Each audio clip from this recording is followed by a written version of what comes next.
Hello, everyone. My name is Ephraim Katsir, and on behalf of Sephardic Heritage International in DC, or SHIN-DC, we welcome you to our Maqam of the Week webinar series with Syrian Jewish vocalist, Buddhist, and teacher Asher Shasho-Levy, who will now begin class number 3, Maqam Hijaz. Thank you, Ephraim. Thank you to SHIN-DC, and thank you to each and every one of you for joining us. To those of you who haven't joined, this is our third class going through the maqamat, but going through it in a very special way. You can go through the maqamat in the technical way where you just go through the chart and explore the maqam families, but we're doing it in the context of the weekly cycle of the maqamat in the Syrian Jewish tradition. Isaac has a question. I was just posting a joke. I said, if I it's like third that. class, okay, I was saying if it's a third class, shouldn't we be doing Siga? That's why I like you, Isaac. I love your jokes. Keep them coming. Yeah, it should be. It should be. That's actually, I mean, if we really wanted to do it just strictly based on symbolism, the first class should have been Rast, third class should have been Siga, but really we're going according to the calendar. This week is where things start to get maybe a little interesting is what I would say, because we're dealing with Maqam Hejaz, which some of you may know, some of you who are maybe familiar with Sephardic Hazanut, is both, it's a maqam that's extremely common in terms of its use for Pizmonim, in terms of its application in the Balkan Sephardic communities for Ladino romanzas. It's an essential maqam, but there's also an aversion to using this maqam for tefillah, particularly in the Syrian, Yerushalmi, Egyptian, Jewish, that sort of milieu. There is a definite aversion to Maqam Hejaz for tefillah. It's only used a few times a year. Why is that? It's because Hejaz is conceived of as being a maqam that is of true sadness. It's important to note that this is not the case in a general Arabic or Turkish music milieu, where Maqam Hejaz is not thought of as being particularly sad. There are other maqamat that have more of a serious and somber quality to them in the general world of Arabic music, but the Syrian Jewish tradition in particular, and the Yerushalmi tradition as well, and the other traditions that developed out of the traditions of Syrian and Ottoman Hazanut, associate Maqam Hejaz with intense sorrow. So there are a few interesting things before we get into the actual, the sayar of the maqam and breaking it down. There are a few, yes? There are a few interesting things to note. So the word Hejaz comes from a place, and we think that, like many of these maqamat, so we'll be seeing maqamat coming in the coming weeks that have a sort of geographic orientation to them in terms of their where they originated. And so Hejaz suggests that this is a maqam that comes from the Arabian Peninsula, from the Hejaz. And this maqam is one that is used also in houses of mourning. And for some Syrian congregations, there is an inclination to minimize it to such the extent that you would only use it on the Shabbat before Tisha B'Av. And all of the other Shabbatot that may have a suggestion of Hejaz, like this week, a certain sadness or a certain negative note in the perasha, so that there have been associations with Hejaz, get changed to other maqamat. So why am I explaining this all before actually going into the maqam? It's because this is one of the weeks where there isn't necessarily agreement between all of the Syrian sources as to what the maqam of the week is. So in Yerushalayim, at Knis Ades, many of you may know or have been to the Knis Ades, which is really one of the centers of the Aleppo tradition, but as it was preserved in Jerusalem, and that becomes kind of the genesis of a lot of Yerushalmi customs, they have a different maqam this week. They are doing maqam Nahawand, for the reason that it has Hejaz in it. I'll play Nahawand. Nahawand on C, usually.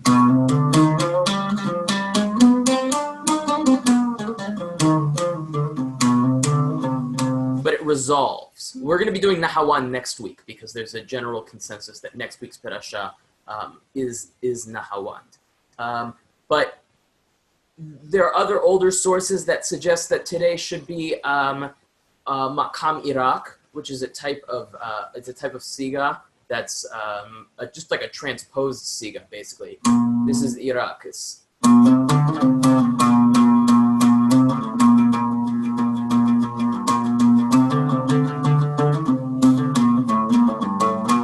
So it's a transposition of siga.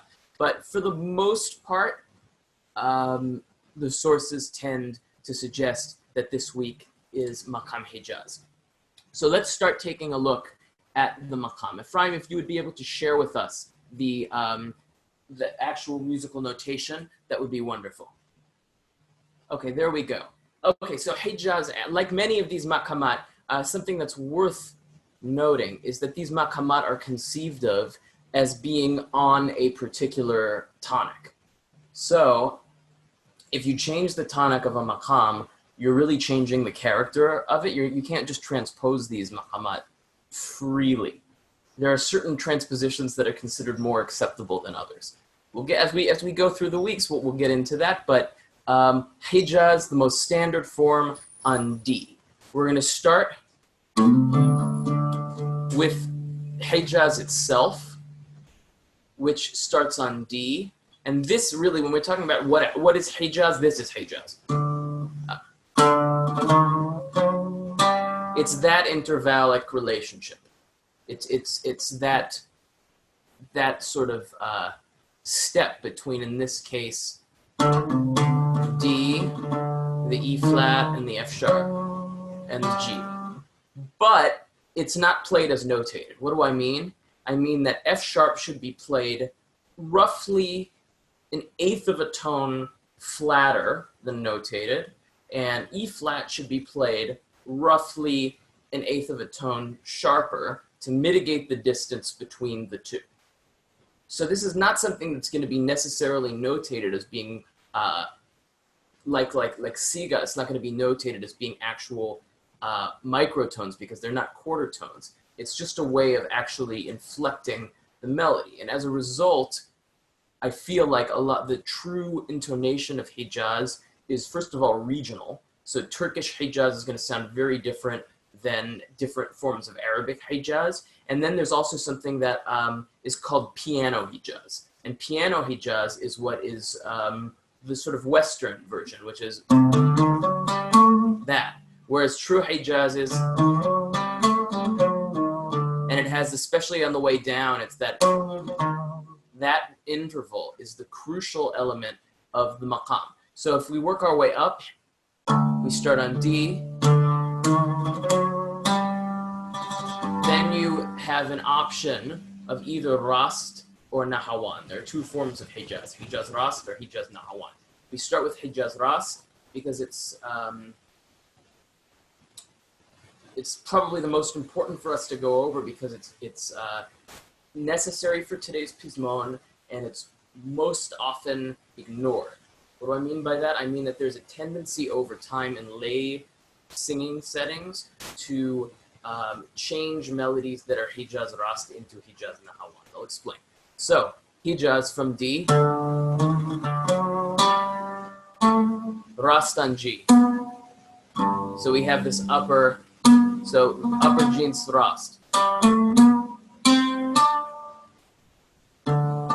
And then you can just play with that rast up there as kind of its own center. So if you were doing a taqsim, you would start by establishing the Hejaz and staying there for some time.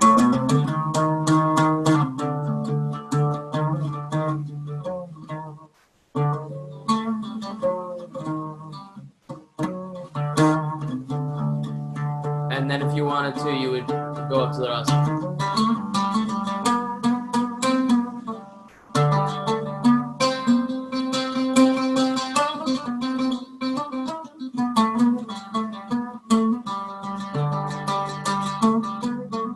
And then you can go down back to the Hejaz. So that's one form of Hejaz. But more often than not, if you're doing Hejaz Rast, you're going to descend on Hijaz Nahawan, which is the second variant that's listed. And this is the one that everyone knows, which is the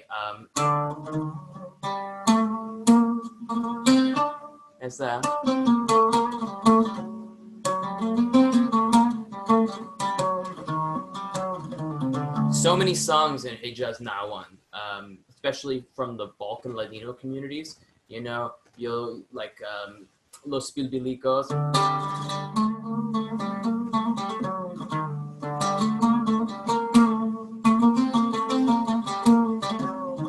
That's Hejaz Nahawan.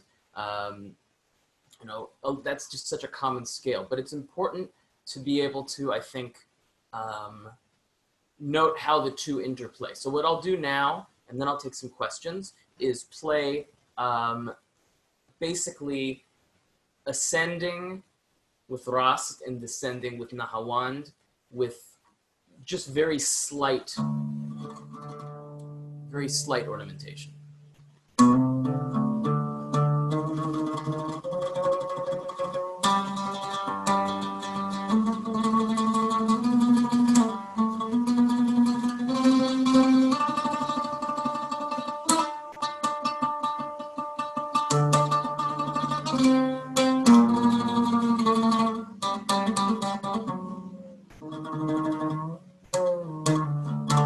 Okay, played very slowly just so you can kind of hear the differences and you can hear how that works. Any questions? Does everyone kind of understand the technicalities of this maqam? I have a question. Yes, Isaac. So I'm noticing, especially with the Nahawand, there's a distinct similarity to the Havaraba mode or Fragish. Yes. So is there, but that mode is generally associated more with like happier occasions. Yes, definitely. So, and I know also that like you said, Hijaz is not sort of universally considered sad. It's no, not at all. So I'm just sort of wondering what the origin of the idea of Hijaz being related to sorrow is. Like, is there, where does that sort of connection come from? It's a good question. I'm not certain. I don't know 100% what the origin of Hejaz being a maqam that's related to sorrow is. Yeah, it's a good question. I don't really know. I'm going to look into it because that's something that I'm curious about too. I'm curious about how these different maqamat gain their emotional context, because these are things. Did you hear me? Yes. Hi, this is Rabbi Abadi. Wow, Rabbi Abadi. It's a pleasure to have you. What an honor. Thank you. No. Yes, I'm sorry I interrupted because No. This is the sort of interruption that I dream of. Hejaz is basically the Saudi Arabian Peninsula. That whole region, it's called the Hejaz. And it's believed that because of the massacres that occurred to the Jewish community there during the beginning of Islam, that the tradition was that the music that came from that area will remind them of those massacres, and therefore it's a maqam of sorrow and sadness. I appreciate that insight. It makes sense, but I never heard that explicitly stated. I actually have a question for you, Rabbi. Yes. In your community growing up, what was the reading for? I believe it was. Is it Shalach Korach that was put together? I know that there's a mahloka in certain Syrian communities of how to combine. It was Korach Hukat. Korach Hukat, that's right. Yes, it was Korach Hukat, not Hukat and Balak. It was Korach and Hukat. Yes. Yeah, and I think the Ben Ish Hai also brings it that way. Right. And I understand that that's not really done so much anymore, except maybe in Mexico. Yes, I think in Mexico, I was there when I was young, they used to do Korah Hukat. That is correct. Right. So that's something that I'm going to want to look into next week, when hopefully, Be'ezrat Hashem, we all come together and learn the maqam of next week, because there's a lot of disagreement in the various Syrian communities as to what the maqam should be, because there's disagreement as to which perasha it should actually associate with. Right, right. Any questions, anyone else, before we move on? Would anybody like to go over the sayar of the maqam again? Any way that I can explain this that will help people in whatever they're doing, their music, their tefillah? It's Mike Stein. I'm wondering if you can give me the half, the flat, the two. Would you play the two scales again? I was playing along with you, and it was just a little bit too fast for me to hear the difference. Yeah, of course. Between the half flat and the flat. That's my most curious question. So it's good to have you with us, Hazan. Join us also in future weeks, in particular for the Rast week, because that will help explain the difference. Okay. So Hejaz on D, I'll play it very slowly. Okay. And if it helps you to know my tuning today is from bottom to top, D, G, A, D, G, C, which is not a tuning. That's what I have. That's what I'm doing right now. It's not a tuning I use very often, but it works for Hejaz particularly well. Okay. So D, and we'll just move up through the Rast, and then we'll ascend via the second variation, the Ajam Nahawand. So.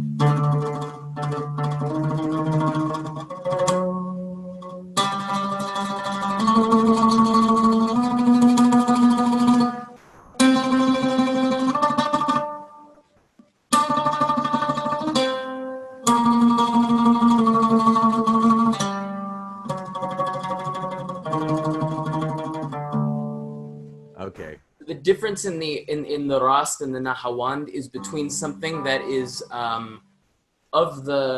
in Western terms it would be major, sort of major. I don't know, it's Rast, it's its own thing. So Rast is...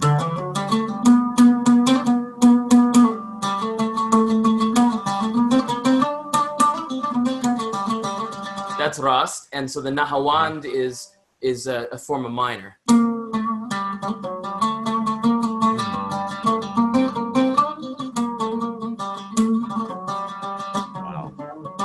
Does that make sense? Yes. Yes, it does. Okay, thank you. That really was very helpful. Of course, of course. I hope that everyone asks the questions as they come up, because that's what this class is about. It's an opportunity for us really to delve into this learning together. Can I ask something? Yes, absolutely. Hi, I'm Lisa Lee from Detroit, Michigan.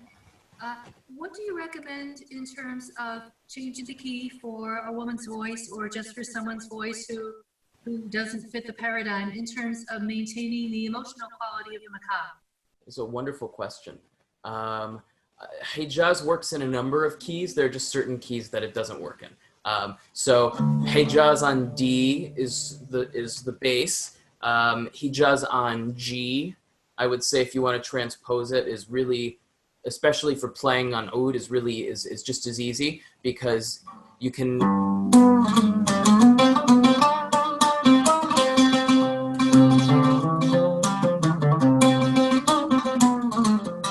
G is good. In a Turkish music context, you're going to hear a lot of E and A, because everything in Turkish music tends to be up a whole step from everything in Arabic music. So while that's harder for me to play right now in my tuning, it'll sound different in E. It'll sound just more Turkish.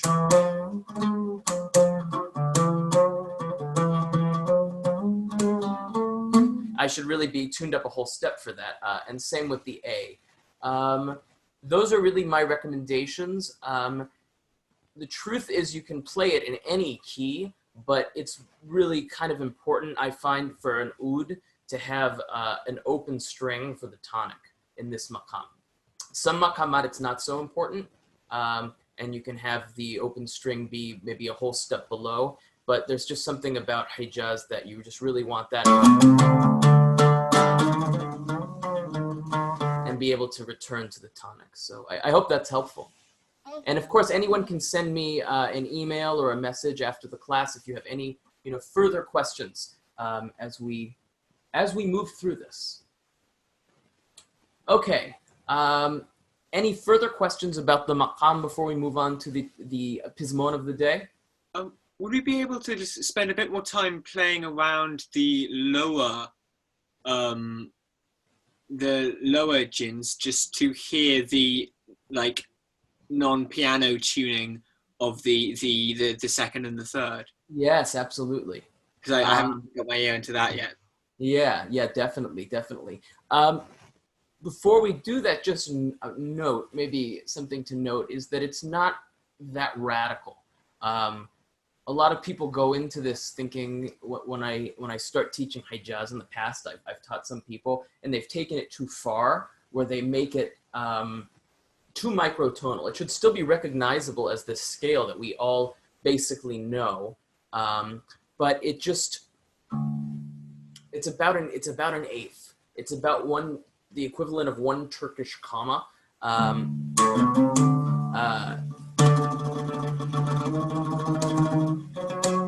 It's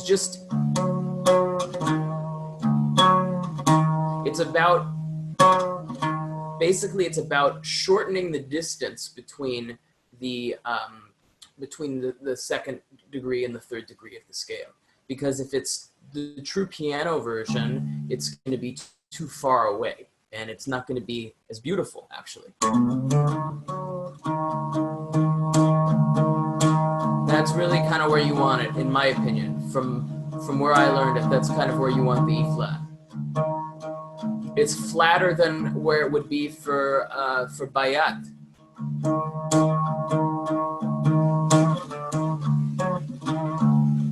And there's the F sharp. It's just shy of a regular F sharp, but it's warmer sounding.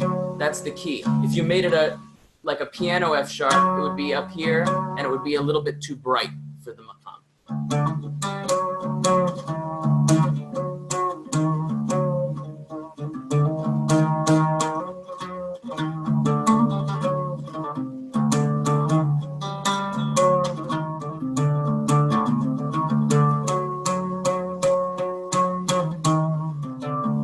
Does that make sense in terms of the bass?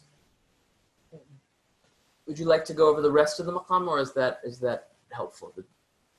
It was just that. Thank you. Okay, wonderful. Thank you for joining us again, Isaac.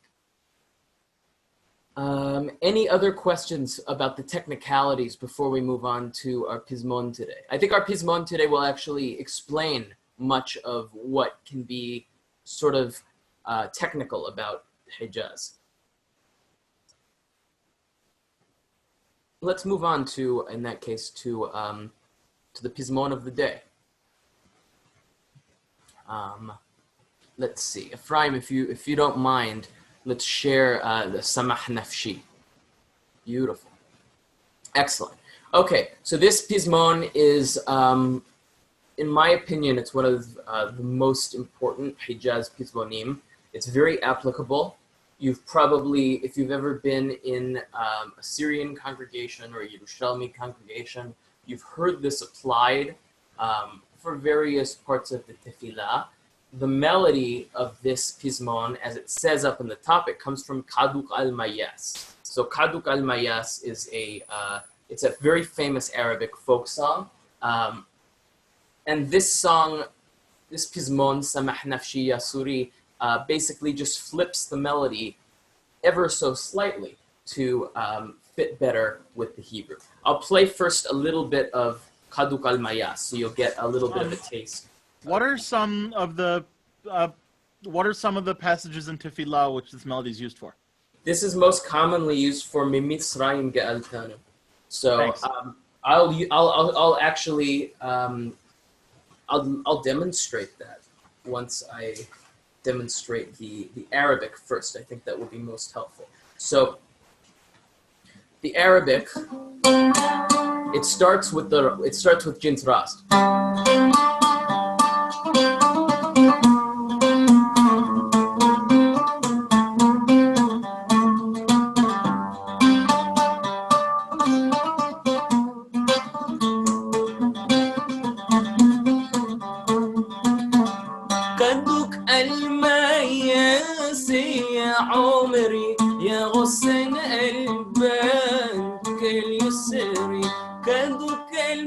يا عمري يا غصن البان كان يسري انت احلى الناس في نظري جل ما نسواك يا عمري. So that's the basis, that's the source of this, and from there we get this melody that becomes one of the most important pieces, I think, for applying tefillah in Hejaz. So as Isaac brought up, you have the application from Mitzrayim, which would be Mitzrayim Giltanu Adonai Eloheinu Mit Bet Abanim Petitanu Kol Bechorei Merata Ufchorcha Yisrael Galta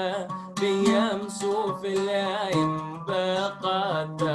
And you can continue onward through however far you want to go, basically until Michamocha, but usually until Al Zot Shibechu Ahuvim Veromemu La'el. But that's a classic application of this. But something that's important to note is I think that in a lot of congregations, the melody has shifted over the years to become something that is more Nahawand-esque. But I, at least when I learned it as a kid, I always thought it was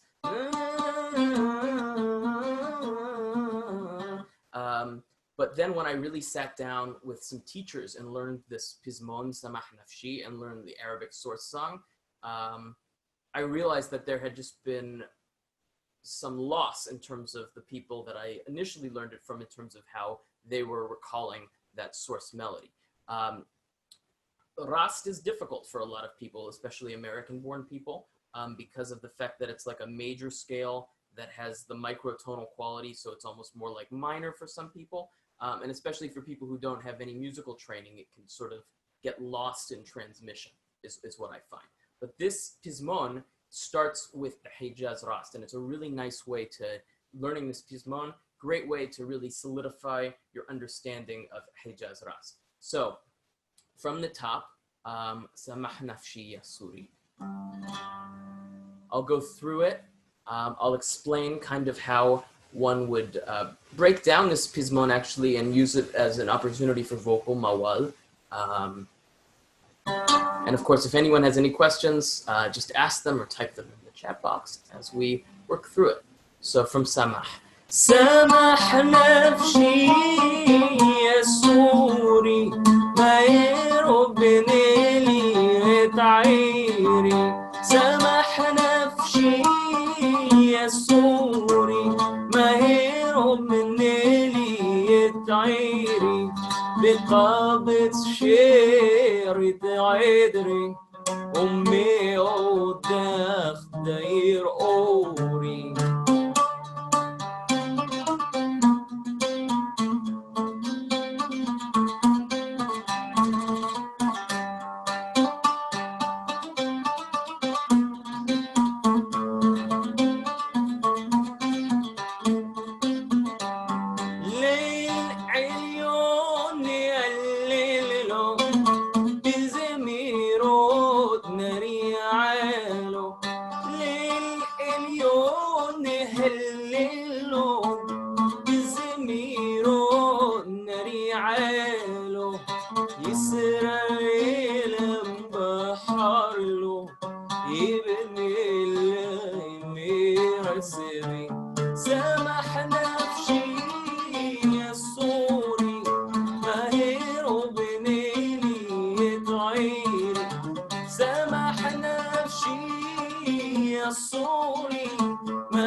next verse, Ha'il Rahman, would be a place oftentimes where the beginning would be drawn out into a bit of a vocal mawal.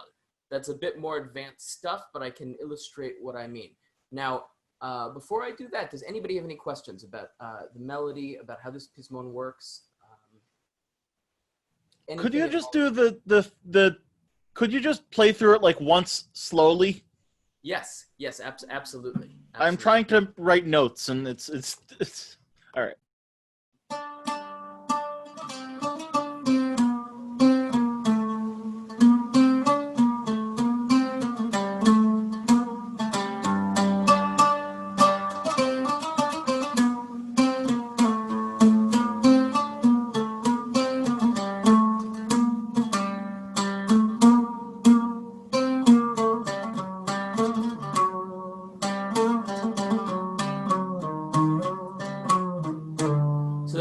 Aware of if you're paying attention. Sorry, could you do the closing phrase one more time? Of course.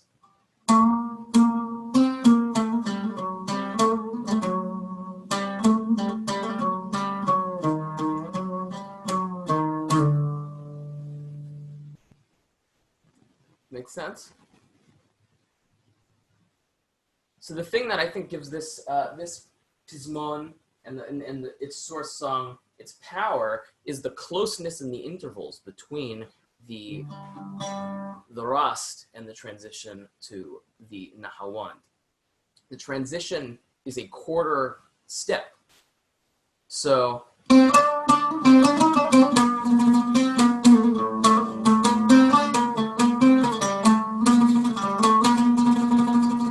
transition depends on, that's it. That's all it is. It's a transition of a quarter step between the rast and the nahawand, which makes it sometimes difficult to emphasize. But if I'm playing it on oud, what I do to emphasize it is I think of the first part as being in basically just G rast. So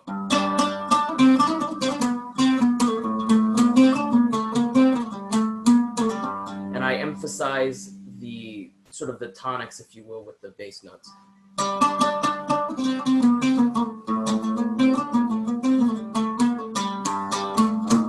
You can do that there to really emphasize the B flat in the melody. Any other questions before I explain sort of what I would do for a mawal on Ha'il Rahman? Just so because that tune spends so much time in the last one, it's sort of, I wasn't sure whether in those passages I should be still trying to make the D feel like a tonic, a root note, or if when I'm there, just abandon it. I'm in Rast Nahwan G as the root note. Does that make sense? Yeah, that's a great question. You know, there are different versions that do it in different ways. I've heard it harmonized in different ways. This is a song that you're going to hear played in groups that often will have like accordion or something like that. So there'll be an element of harmony. And I've heard it harmonized in many different ways. I'd like to make that distinction because it really I mean, it's rast, but by the time you get to the end of the phrase, it really, the descent makes it clear that that rast is actually Hejaz rast, if that makes sense. And the nahawand is Hijaz nahawand. That because it's so rooted, the melody roots itself by the end in that, it lets you know that whatever you were doing at the beginning, the rast, is not actual rast maqam, you know, that's not the tonic, that's just sort of, I don't know, I think maybe the fact that I'm emphasizing the rast there so much has more to do with the fact that I hear this song sung incorrectly without the rast, and less to do with the fact that you need to think of that as being its own tonic, which it isn't really.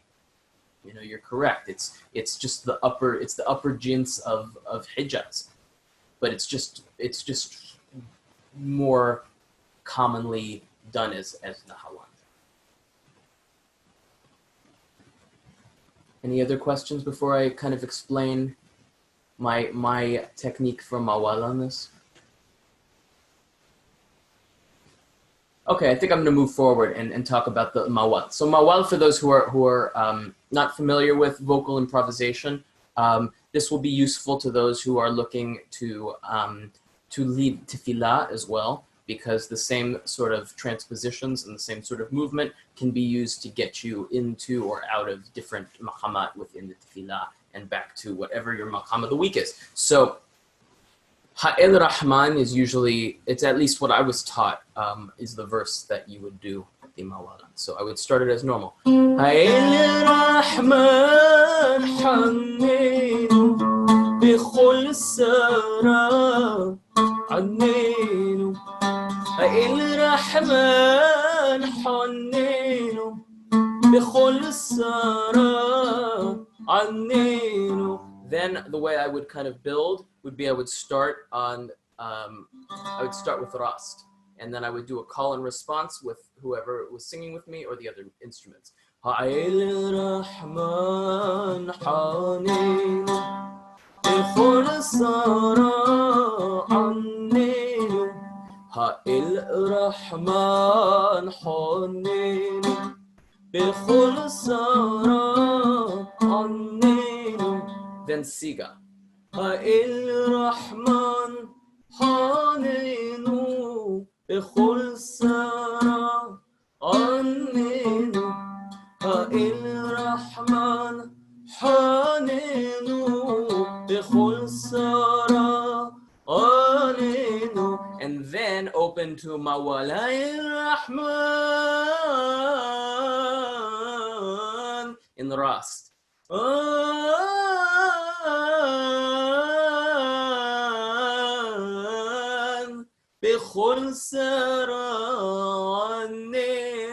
And then to Nahawan Dushlach Mira Ubdeno Ubnena Mikdash Hamudi.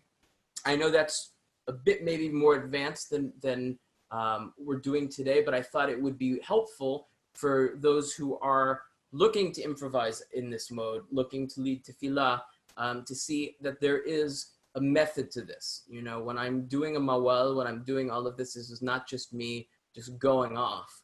I build it in a way that was taught to me and is very structured, particularly in the context of some of these Pizmonim, where there's just, it's almost like in jazz, how you would have like a soli within a composition that's like a written solo that has certain elements of improvisation that can be written in. I would think of these sort of sections in similar senses, because you have to start on the rast, then you have to ascend to the siga, and then from there you have a section for vocal improvisation, but it's within the rast, and you have to descend to the nahawand in order to get us basically back to the Pizmon. So let me do that once in its entirety, Ha'il Rahman, and I'll get us back to Samah Nafshi, and from there I'll do the last verse, and from there we'll see. Thank you all again so much for joining and learning and being part of this class. Really an experiment for me. I've never taught this before other than in one-on-one situations. So doing a Zoom class with a lot of people has been, it's been a joy. It's been a joy to see so many people coming together Erev Shabbat to learn the maqam, part of our, this is a really important tradition. And I hope that everyone can understand how this can enliven our tefillah, it can enliven our understanding of how music and the Torah work together in order to tell our story as a people, basically.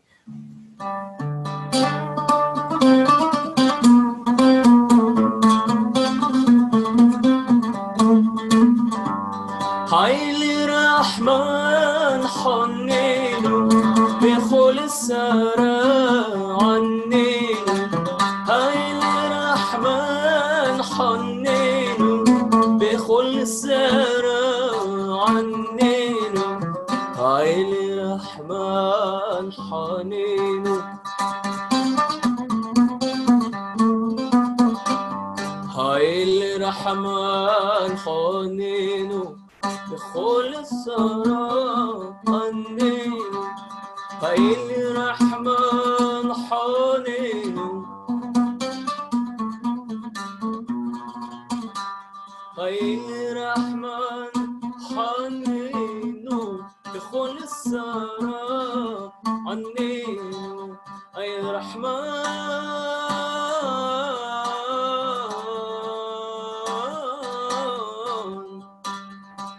الرحمن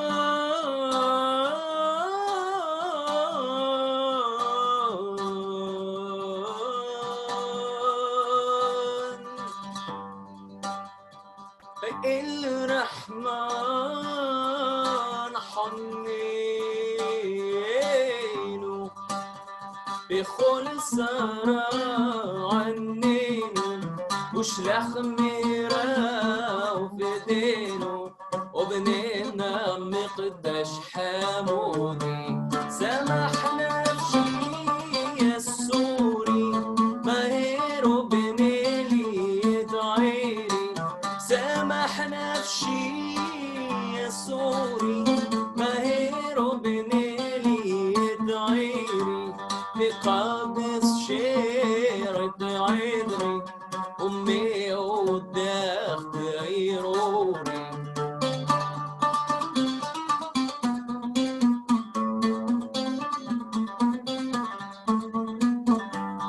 حزق عن بين الكبيرة وشلة حلية بمهيرة حزق عن بين الكبيرة وشلة حلية بمهيرة ححذر لاي معطرة كمشي اللوم بين دافيد سمحنا بشي الصوري ماهر وبنيلي يدعيري سمحنا بشي الصوري ماهر وبنيلي يدعيري بقابس شيرة عذري أمي وداخت عيروري.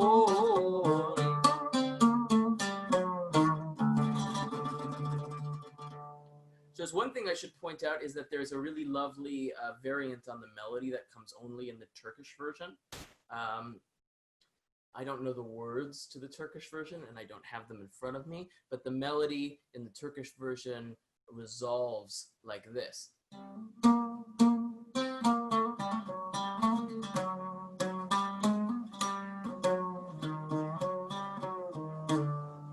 And that's just the distinction between the way that this melody was carried in Turkey, and it became Ada Sahileri is the name of the song, I believe. I'm not an expert in Turkish or in Turkish music, but the area that interests me the most and that I deal with most are these areas of crossover, where the Syrian tradition and the Turkish tradition, the Syrian Jewish tradition and the Ottoman Turkish classical tradition, to be more specific, are and folk traditions are interacting with these shared melodies and whatnot. Any questions about this Pizmon, about the maqam, about anything at all in particular? I wanted to ask about in your vocal improvisation, when you went into the top, when you went like above the top D, what jins was that on? Was that Hijaz again on the top D there, or was it something else when it's in that octave? Oh, it's a good question. So let me go to it. So if I'm playing in, are you talking about the vocal improvisation, or just in general? Well, the vocal improvisation was the only place where I know it stood out to me. Everywhere else, it was just the semitone above that I could hear you going to, but then you went way up above that vocal bit. So in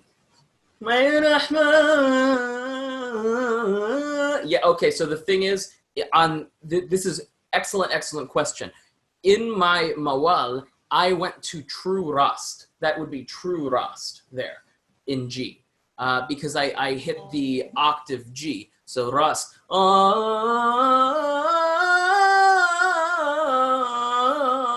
That's rast on G. So my mawal is actually a transposition in a way that the verses and the melody is not, because it goes to the upper G's, if that makes sense.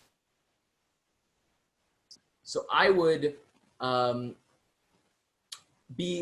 not avoid doing that in an improvisation at all. I would do it, but just sort of be aware that when you enter that upper G's of rast, you've left Hejaz territory more or less. Like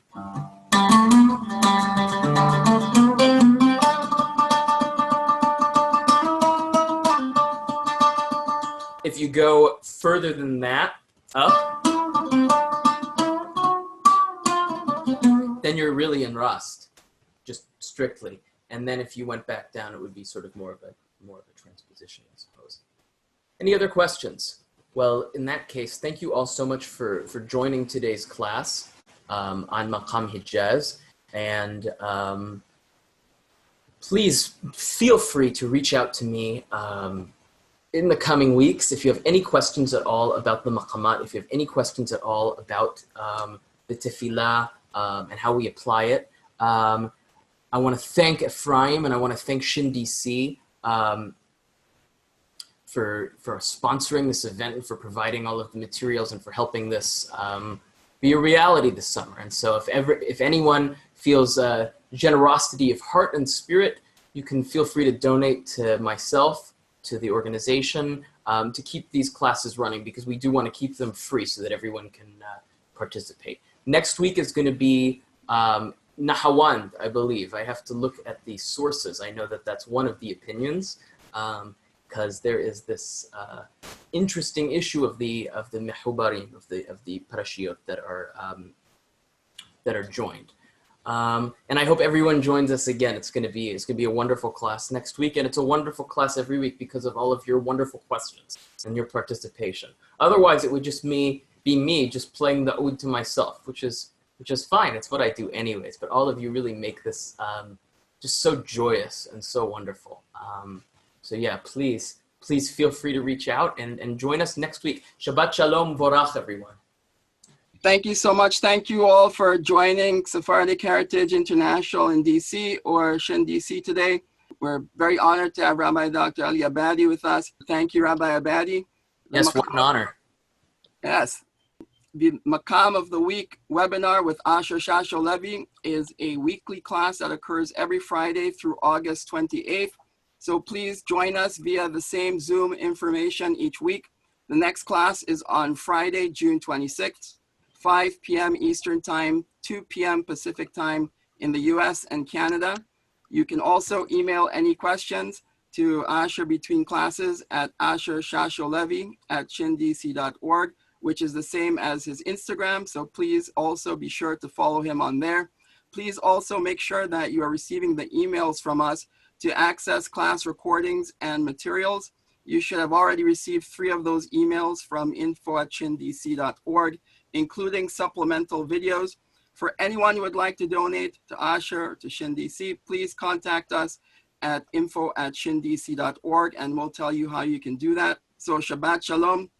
Shabbat Shalom, Shabbat Shalom, Shabbat Shalom, Mevorach.